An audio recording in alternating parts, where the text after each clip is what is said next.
Christianity and government, church and state, an age-old tension that's as pronounced as ever. So, what does the Bible tell us about it?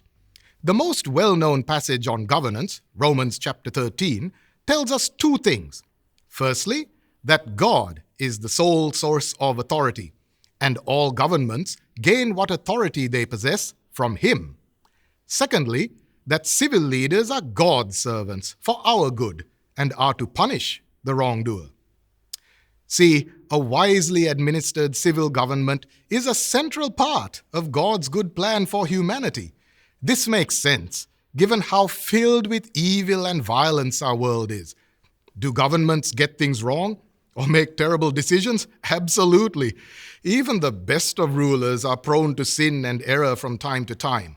But a world of unrestrained evil, anarchy, and lawlessness, that is not God's design for a just and peaceful society. The Bible, particularly the Old Testament, shows us what God's vision of what a good government should look like. Speaking of the governance of God's people, Moses charged that a ruler should read God's law all the days of his life, that he may learn to fear the Lord his God, keep all the words of the law, and observe his decrees.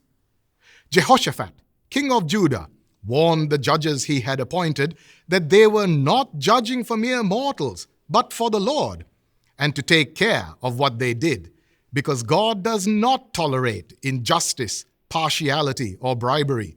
When our political leaders fall short of these standards, it helps to remember that governments are temporary anyway.